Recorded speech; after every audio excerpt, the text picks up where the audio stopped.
Boa noite, gente. Tudo bem? Prazer estar com vocês aqui de novo. Vou falar um pouquinho sobre esse trabalho aqui, um trabalho que a gente realiza lá no nosso lar de Batão. Por isso que está esse slide, né? Palestra número 9, semeadura.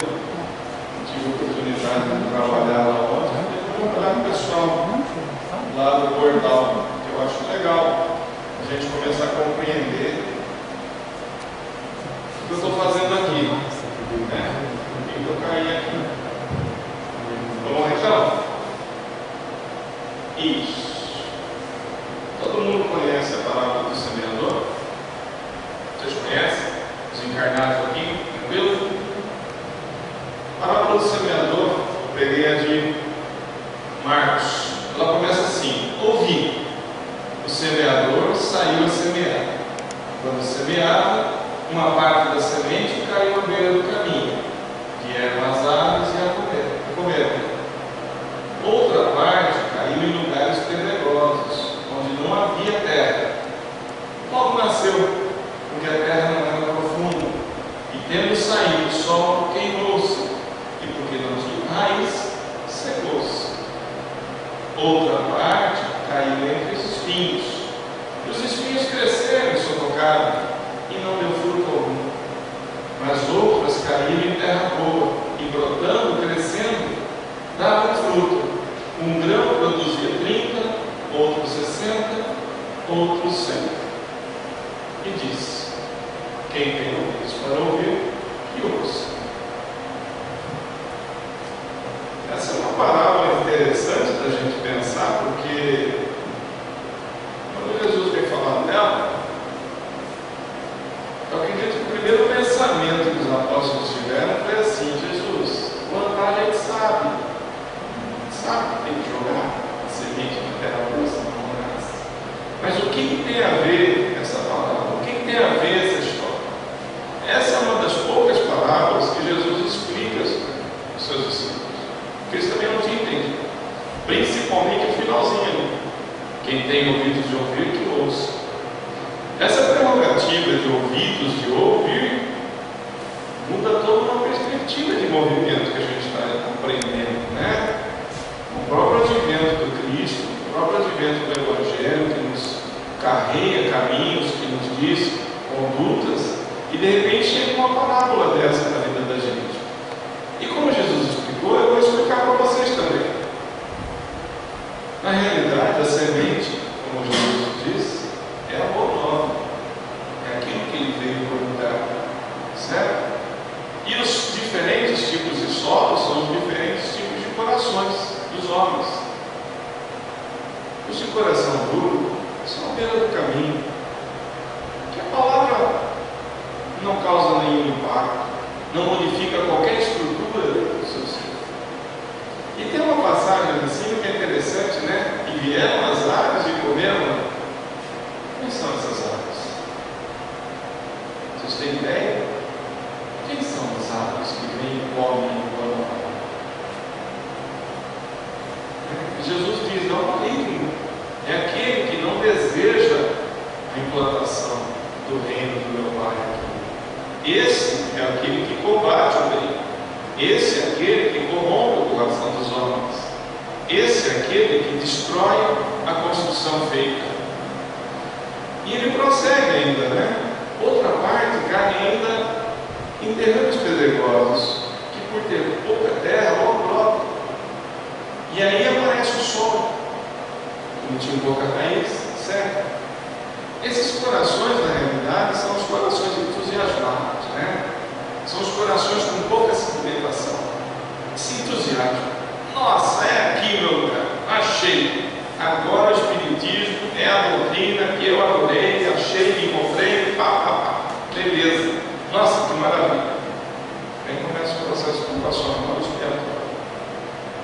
Ele fala: nossa, mas que trabalho que está dando isso? Ser espírita dá muito trabalho, tem que estudar, tem que refletir, tem que domar uma tendência, tem que se melhorar moralmente. Minha décadas. E aí eu não produzo frutos com a semente que foi colocada no coração. Outras caíram em terrenos com espinhos. O que são esses espinhos? O que são esses espinhos que sufocam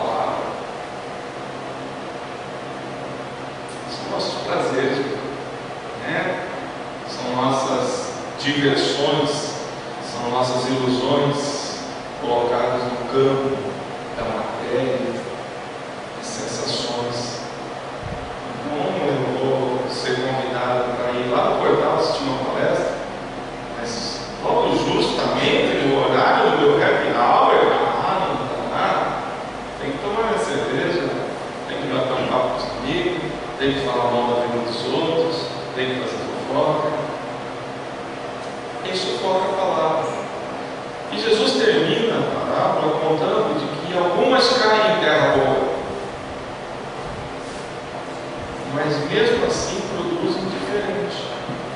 Um grão produz a 30 meses, outro a 60 e outros a 100. O que ele quis dizer com isso? Qual é o nosso entendimento dessa palavra? Qual é o nosso grau de conhecimento? Como que eu consigo desenvolver minha inteligência e alcançar uma realidade na qual eu me coloco frente ao processo existencial no qual eu estou inserido? Porque esse é o determinismo pelo qual eu estou colocado. Eu vou produzir exatamente através daquilo que eu consigo realizar e entender. Quando eu venho aqui e falo para vocês do processo reencarnatório, eu preciso entender o que significa isso. Se eu não entender que isso faz parte de um processo da justiça divina que me oferece seguidas oportunidades para que eu processe todo o caminho de redenção pelo qual eu sou obrigado a passar, não tem significado nenhum. Para que eu reencarno? Por que eu reencarno, por exemplo, aqui no planeta Terra, que é um planeta de provas e expiações? Santo Agostinho, lá no Evangelho segundo o Espiritismo, nos diz claramente: os espíritos aqui encarnados no planeta Terra são espíritos que foram exilados de mundos menores. Nós não nos adequamos a mundos menores. Isso é sério, gente. Por isso que eu digo, esse conhecimento ele tem que reverter e para entender qual é a missão do Cristo. Porque se eu não compreender essa mensagem dele como um processo de redenção e, acima de tudo, de sacrifício, eu vou achar que Cristo morreu para pagar meus pecados. Como muita gente ainda acha. Muita gente, conhecidos meus, amigos próximos, diz: as chagas que estão no seu corpo vão para o corpo de Jesus e você ficará limpo. Pensa que maravilha, se alguém pagar pela nossa conta, ainda mais Jesus. Fora o sacrifício que ele fez para encarnar no planeta porcaria que não é nosso, cheio de treva, cheio de dor, e ele vem como luz. Você vai entender isso, tem um significado. Por isso que eu produzo um para 30, um para 60, um para 100. Depende do quanto que eu consigo compreender essa mensagem. Kardec nos deixa uma mensagem vigorosa na codificação. Fora da caridade não há salvação. O que eu entendo por isso? O que eu entendo por salvação? Salvação do quê? De onde que eu vou ter que me salvar? Vocês compreendem o que eu estou falando? Porque, veja bem, se está lá escrito, eu preciso entender por que está escrito. Jesus vem falar que vem trazer a salvação. Kardec combina a salvação à caridade. O que significa isso? Qual que é o meu movimento dentro da vida para produzir através dessa semeadura que chegou até mim? E o que eu produzo com ela? Porque o Cristo utiliza-se muito dos movimentos que existiam na sua época. O reino dos céus é comparado com a semente, como nessa palavra, né? E ele diz assim: a árvore se conhece pelos frutos. Quais frutos, meus irmãos? Que frutos que eu produzo com esse conhecimento que chega até mim? Porque ser caridoso com pessoas que são amigas da gente, puxa vida, isso é muito gostoso, né? Você se sente até bem de estar lá ajudando outra pessoa. Mas ser caridoso com aquele que vai contra você, que não tem a sua opinião, que te tira do sério, será que eu consigo praticar essa caridade? Será que eu consigo realizar esse movimento, esse movimento? Porque também me deixa muito claro nessa parábola que dos 4 tipos de solo, só um presta. Não é? Isso significa dizer que nós estamos inseridos numa geração de homens no campo vibracional, que a companheira deu uma mensagem ali, onde o bem e o mal convivem juntos, e que apenas 1/4 compreendem a palavra, 3/4 não compreendem, não produzem frutos. Então a gente estranha que o nosso planeta ainda é um planeta de dor e sofrimento. Puxa vida, não podia mudar? Podia. Mas a gente vai para o planeta de regeneração. Vai, mas quando? Quando cada um de nós aqui se regenerar. Quando cada um de nós entender que nós vivemos dentro de um organismo. E que a dor do outro é minha dor também. Enquanto eu não entender isso, eu nunca vou amar o próximo como a mim mesmo. Eu vou achar que a minha dor não é a dele. Esse movimento que eu estou falando para vocês, ele precisa ser compreendido, porque senão eu perco a oportunidade reencarnatória que eu estou tendo de como trabalhar. Por quê? Porque Kardec caracteriza nosso mundo como um mundo de expiações e provas. Expiações, o que é? Desencarnado que vai, o que é uma expiação? Ai, gente, não? O que é uma expiação? Vocês nunca ouviram falar disso? O que é uma expiação, Lenin? Você que fala na sua cabeça. Se entregou. Vai, fala. Não. Prova é prova. Expiação é outra coisa. E aí, gente? Expiação é dívida. Dívida contraída em existências anteriores. Ninguém sairá daqui até pagar o último centavo. Ficou claro isso para vocês? Se nas encarnações anteriores eu roubei, matei, derrubei, aprontei, não tem jeito de eu reencarnar aqui agora um corpinho lindo e maravilhoso. Por que nascem pessoas com defeitos físicos severos, demências mentais, ou que nem eu? Sofre um acidente violento e quase perde a mão fora. Por quê? E outros não. E olha que eu sou dentista.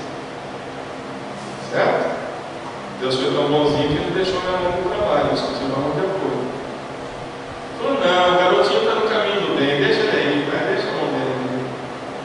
Mas eu tive, mesmo na época da faculdade, que a gente fazia filosofia, psicologia, tive colegas, não de classe, mas de turma, que estavam sem a mão em acidentes de trabalho. Muito mais novo do que eu fui com 47 anos para psicologia. E aí? Isso é expiação. Isso você não tem como escapar. Mas a prova você tem. O que é a prova, gente? O que é uma prova? O que serve a prova? Ah, escola, o que precisa? Para quê? Testar o quê? Meter a testa assim? Testar o aprendizado. O que significa testar o aprendizado? Sim, alguém vem e me diz, você é isso. E você faz o quê? Agradece ele por ele estar falando para você pelo lado e... Isso. O que Jesus falou para a gente? Se alguém lhe bater na face direita, ofereça a esquerda. E aí? Essa é a prova. Vocês entendem a diferença então entre o processo provacional, que é para você saber se você aprendeu? Porque se você falhar, meu amor, você não aprendeu. Você só teve o conhecimento. Até quantas vezes eu tenho que perdoar meu irmão, Senhor? Jesus responde com uma pergunta. Pedro, o que diz a lei? Diz, é 7 vezes, Senhor. Você sabe o que Pedro falou 7 vezes, gente? Sabe? Por que não é 10? Por que 7? Você sabe disso ou não? Está no Velho Testamento. perdoar os descendentes de Caim, que matou Abel. Mas Jesus não se contenta com isso. Ele fala: tereis que perdoar até 70 vezes 7 vezes. Sabe quem são? São os descendentes de Lameque. É mais baixo aqui. É mais lá no fundo. É nesse fundo que a gente está. Daí a necessidade que a gente tem que perdoar 70 vezes 7 vezes.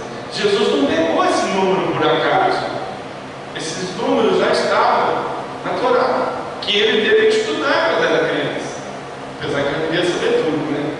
O cara já conversava com o doutor da lei na boa.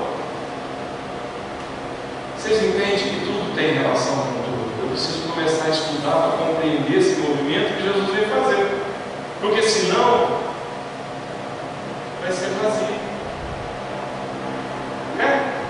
Então vamos começar. Essa é a frase que eu vou querer colocar no meu epitáfio. Ela que me movimenta até hoje, depois que eu conheci Pedro Gomes. Ele diz assim: nesse nosso mundo são muitos os que sofrem, e ensiná-los a amansar a dor é obra de caridade. Quando eu li essa frase, esse homem me conquistou. Filósofo maravilhoso, cristão, nasceu em Rúbio, vizinho de Assis, assume todo o processo do franciscano, do franciscanato, sei lá como é que chama isso, mas assume toda a ideia de Francisco de Assis e traz uma mensagem extremamente vigorosa, nos conclamando exatamente isso, que o nosso mundo é um mundo de muita dor, de muito choro e muito ranger de dentes, e que cada um de nós, se colaborar para amansar a dor do nosso irmão, já é obra de caridade. Olha o Kardec aí, gente. Fora da caridade não há salvação. E às vezes a gente acha que caridade é colaborar com dinheiro, com roupa, com prato de comida. Não é. É acolher o seu irmão. É trabalhar a compaixão dentro de você, como o samaritano fez, de forma bastante simples.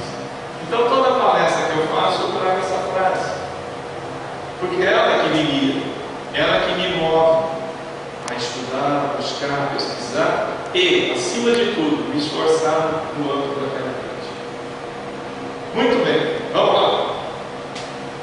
Simon diz essa frase e eu acho que ela é maravilhosa. Diz assim: quando o discípulo está pronto, o mestre aparece. A gente pensa ao contrário, né?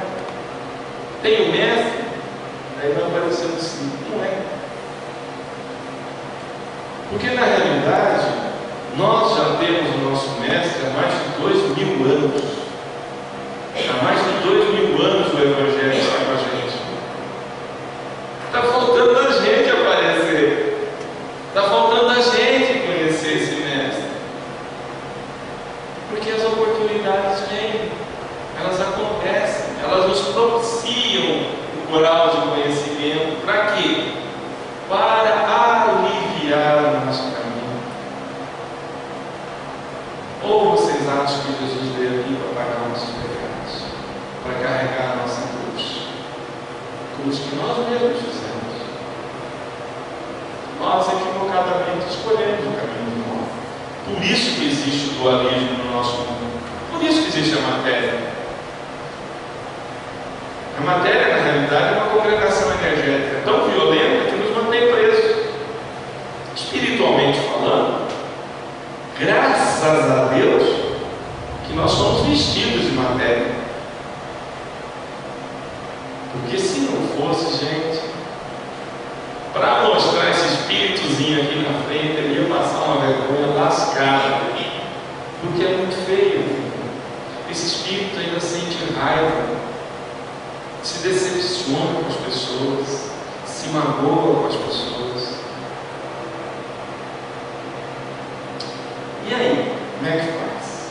Né? Aí Deus fornece esse corpinho para a gente.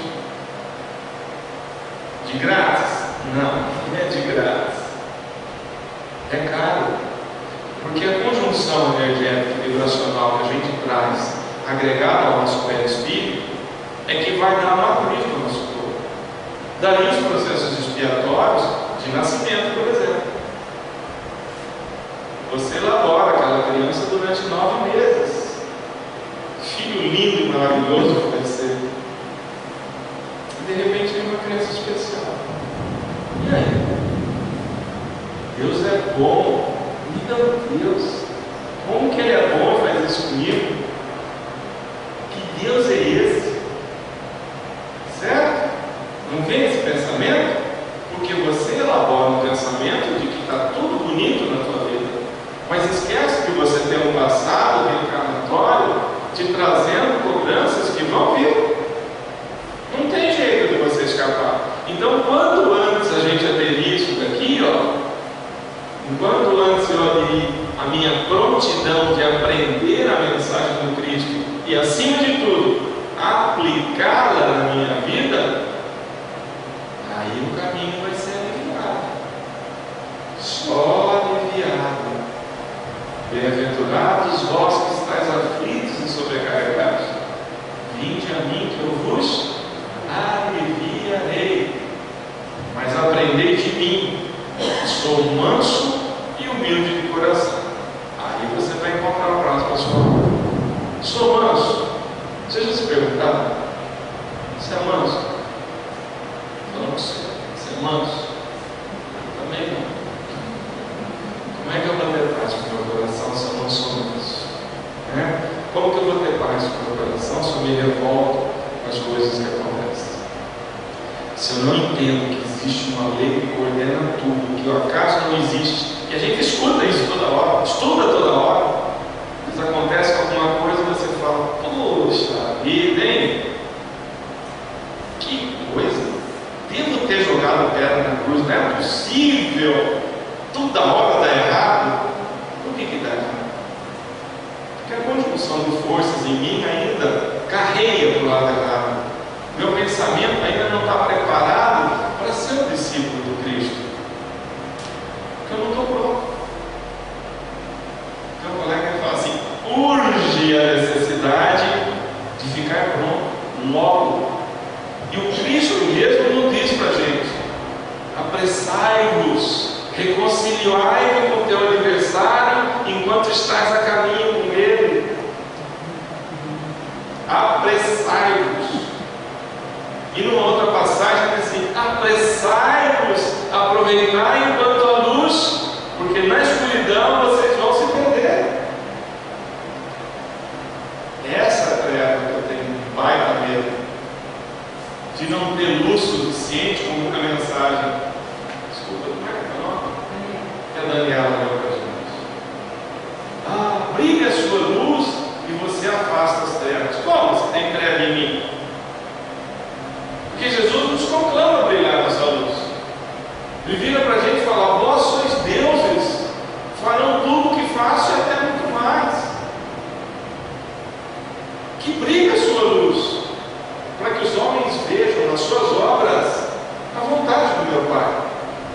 Mas se porém a luz que há em ti são trevas, meu querido, quão grande vão ser suas trevas? Não preciso me atentar para isso, porque o caminho do mal eu já conheço de cor e salteado. O caminho da ignorância eu conheço de fácil. Eu sou da turma antiga, sabe? Um tempinho atrás ainda era assim, do bateu levou. Não leva desaforo para casa. Essa é a coisa errada, gente. E a gente tem um Cristo falando há 2000 anos para a gente, exatamente ao contrário. Eu continuo praticando a mesma coisa. Vamos seguir, gente? Vocês sabem o que é essa? E aí? Não ouvi? Que árvore que é essa? Não, isso é uma tamareira. Tem um ditado árabe que diz o seguinte: quem planta tâmaras não colhe tâmaras. E aí? Sabe por quê? Ela demora de 80 a 100 anos para produzir. E aí eu pergunto para vocês: por que plantar um pé de fruta do qual você não vai comer? Certo?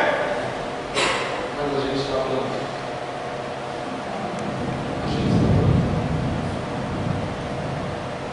É isso que eu queria que vocês entendam. para o altruísmo. Eu sei que eu sou egoísta, mas o quanto eu me esforçar para ser altruísta e ser bom, mais próximo eu vou estar de uma realidade organicamente organizada. Quando eu digo orgânica, eu digo que a nossa respiração aqui só é mantida pela bondade do nosso Pai. Senão não ia ter, gente. Deus não quer a morte do pecador, mas sim que se redima e viva. E nos oferece esse corpo aqui esdrúxulo mesmo.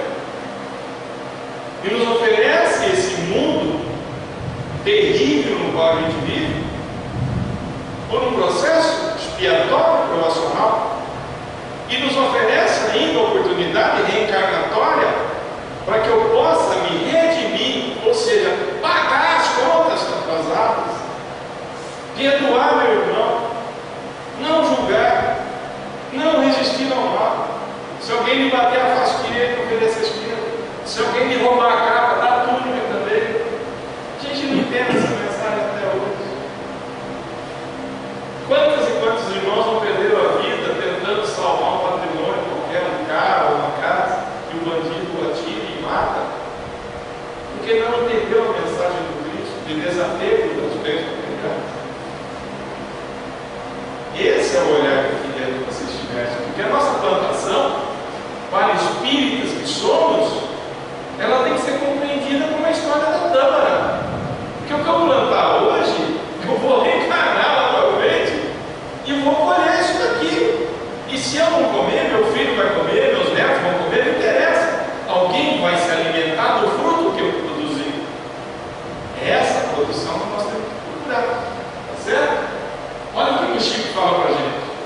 Procure descobrir o seu caminho na vida. Ninguém é responsável pelo nosso destino, a não ser nós mesmos. E a gente tem ainda a petulância de achar que a nossa opinião muda a vida dos outros. A nossa opinião é meramente a nossa opinião, mais nada.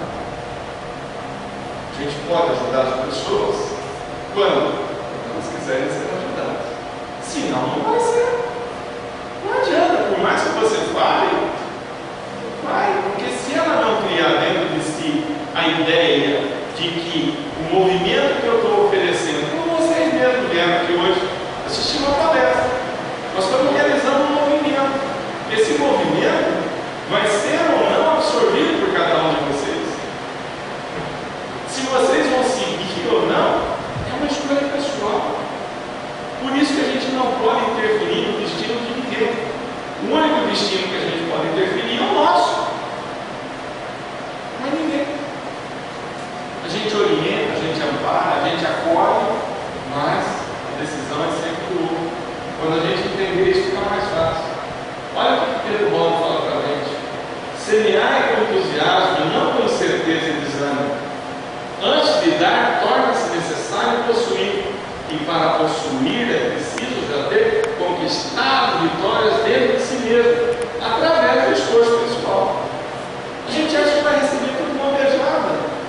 Vou lá no espírito, lá no centro, e lá eu vou ganhar. Ó, gente, tira isso da cabeça. Nós temos um grau de merecimento que é relativo ao grau de amadurecimento que a gente tem em termos de evolução. A providência divina está sempre propícia a nos fornecer materiais para que a gente evolua, que a gente deixe o estado de animalidade no qual a gente está preso para a busca da angelitude. Mas se eu não fizer um movimento, se eu não tirar de dentro de mim e doar para o outro, isso que não é assim. Não adianta. Se eu não entender a mensagem do Francisco de Assis dizer é dando que você recebe, é perdoando que você é perdoado, é amando que você é amado, nós não vamos entender. A gente quer sempre ser amado, a gente quer sempre receber. Esse conteúdo ele precisa começar a modificar. Por quê? Porque essencialmente nós queremos um mundo melhor. Hoje a gente tem medo o tempo todo na rua. Só que sexta-feira passada passou um programa do repórter, as pessoas não têm medo.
bem para a criatura.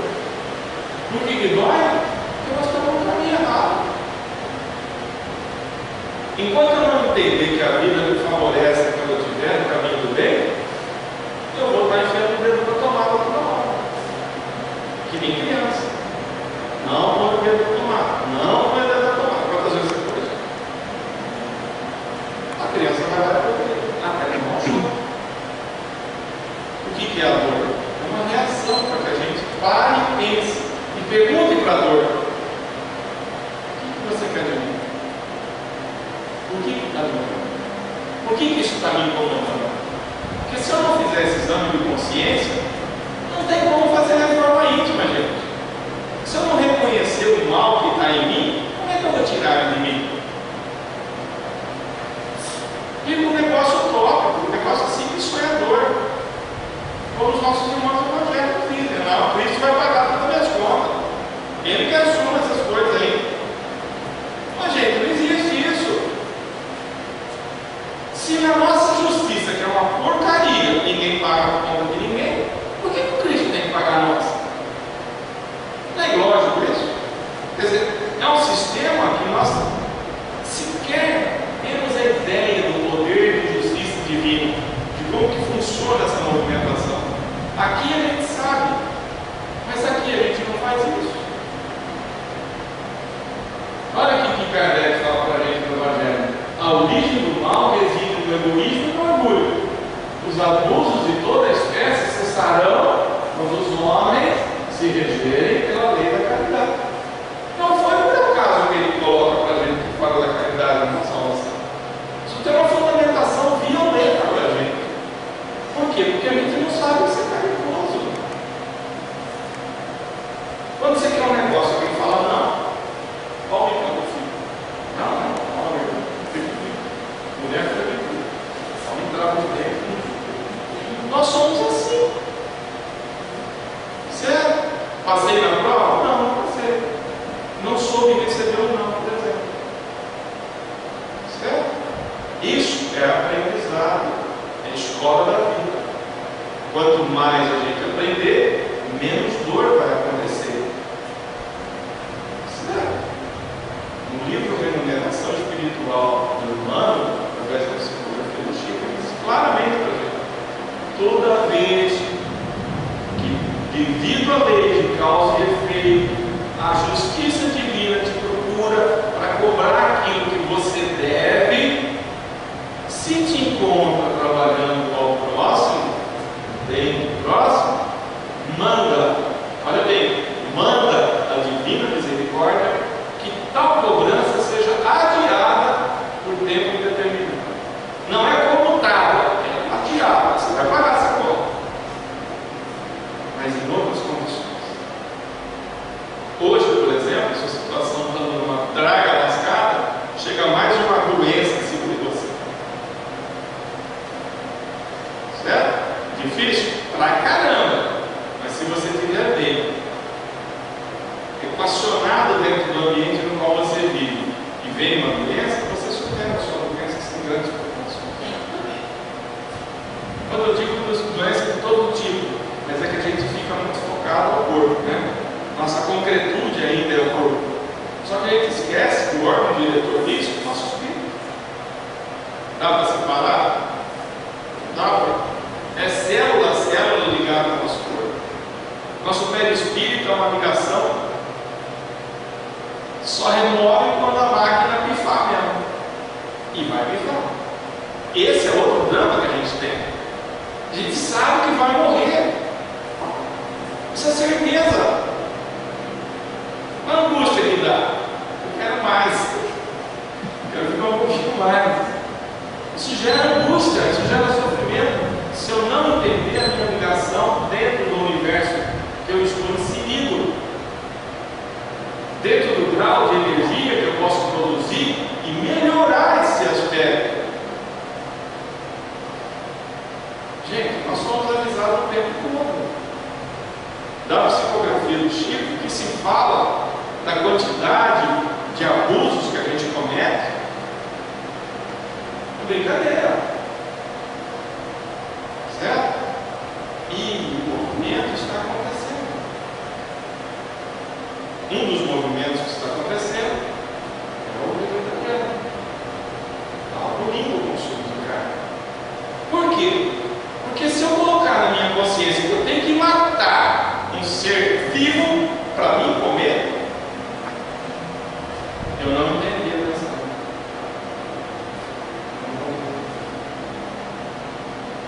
Então são coisas que eu tenho que tirar de dentro de mim,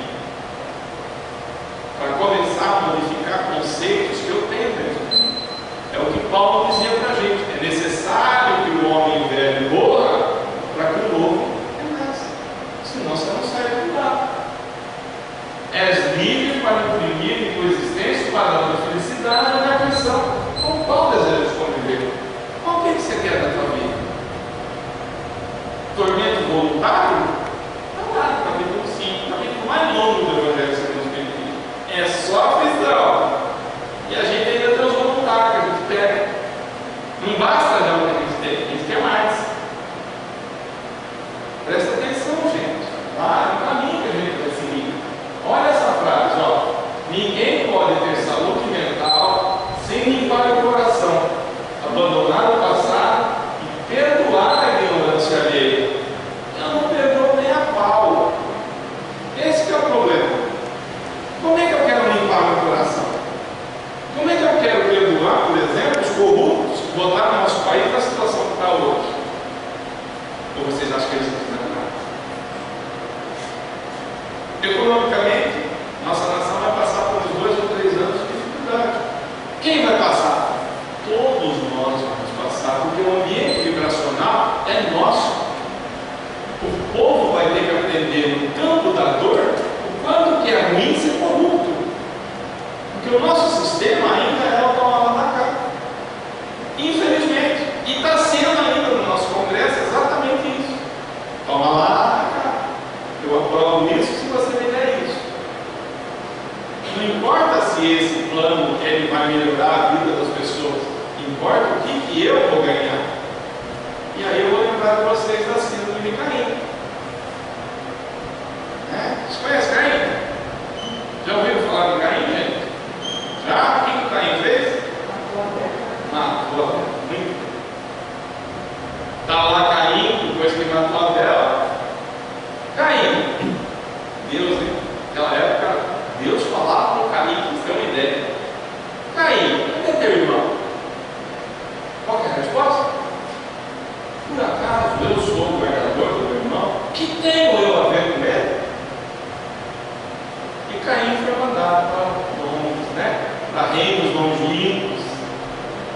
Caim tinha que ser perdoado só 7 vezes. Nós fomos mais longe, nós fomos para o além. 70 vezes 7 vezes. Nosso caminho de retorno, do nosso exílio voluntário, veio, pergunta 1009, do Livro dos Espíritos, mensagem de Renan.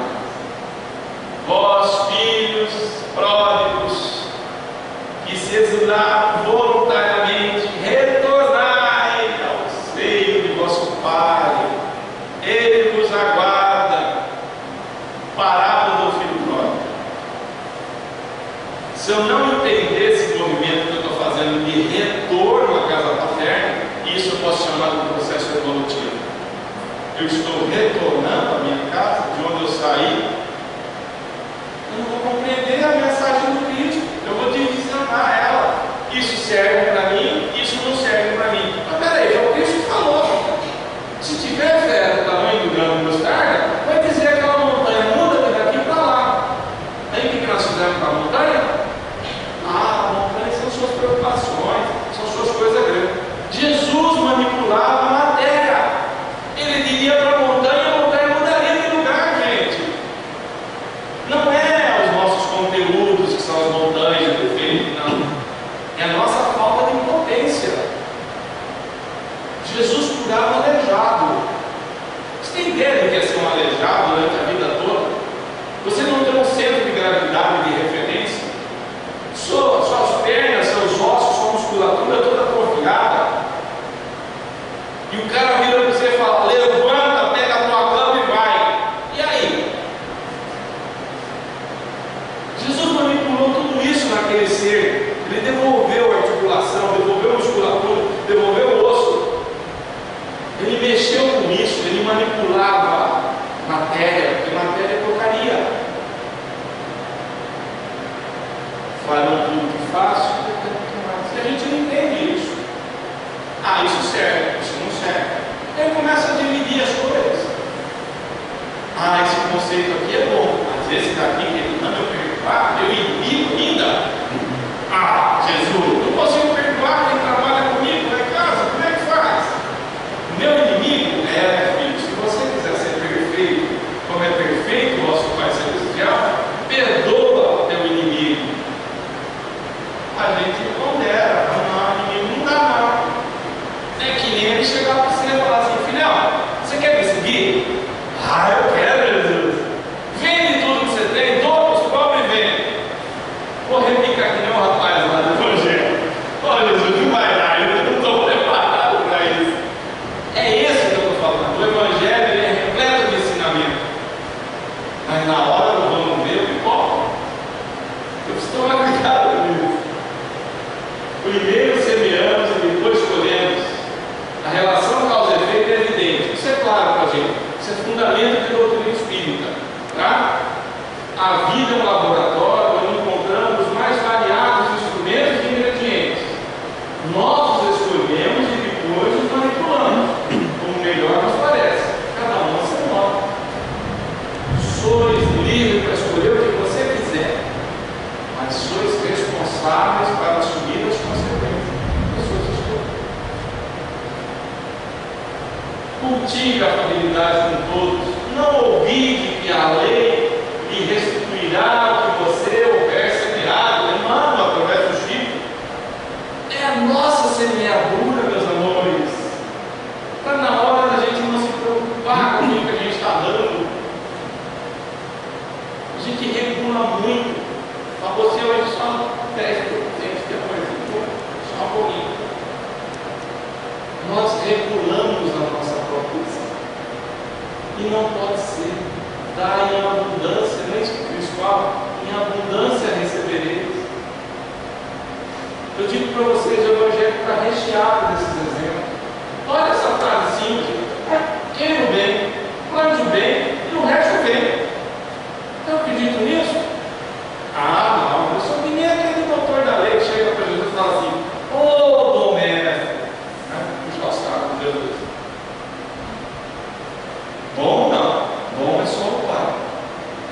Não, se Jesus não é da boa, imagina eu.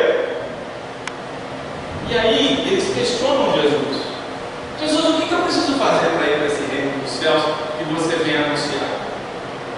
Seja bom. Jesus, seja bom. Mais alguma coisa? Não, seja bom. Por quê? Porque quando eu for bom, eu vou estar junto do meu Pai. Porque Ele é bom.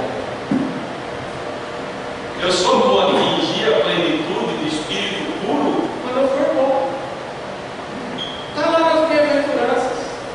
Bem-aventurados vós que sois puros de coração, pois verão a Deus.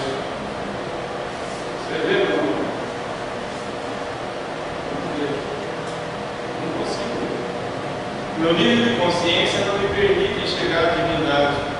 Eu faço uma parte ideia dela. Tanto que a gente transforma Deus em tudo quanto é coisa. Segura na mão de Deus e vai. Aqui é um musiquinho bonita.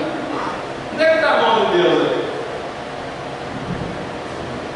Vale de Deus. O que é isso? Fluido de Deus. O que é isso? Como é que eu consigo enxergar isso daí? Me conta.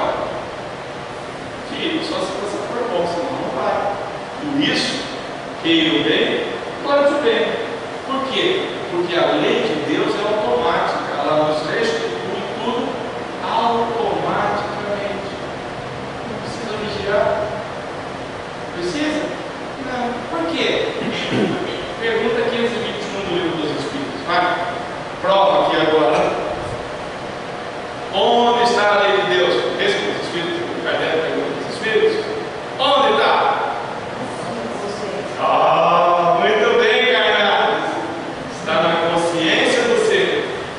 Mas se está na consciência do ser, por que a gente tem que ficar lá falando? A resposta é fenomenal. Porque vocês esqueceram e menosprezaram. É isso. Nós escolhemos esquecer a lei do amor e menosprezar a lei do amor. E nos tornamos seres egoístas. E quando pleiteamos o papel, como os fariseus faziam,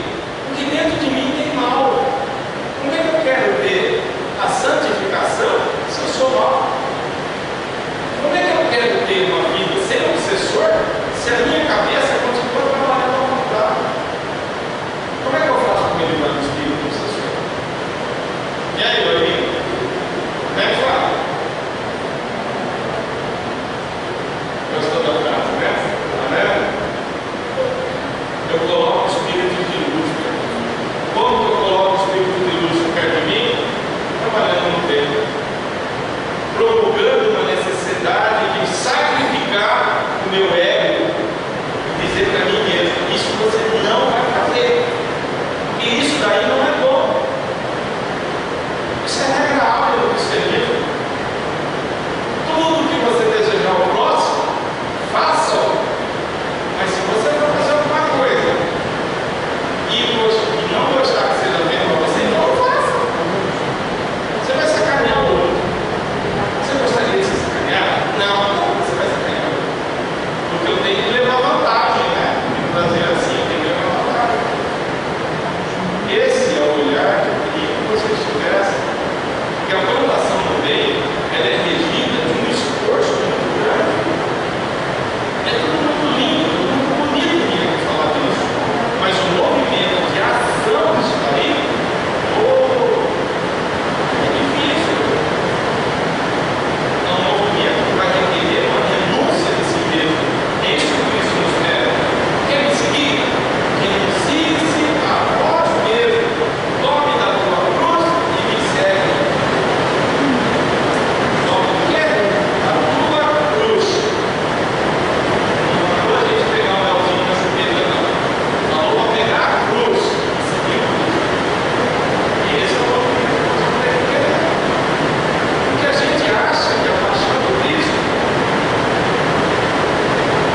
que é a sua?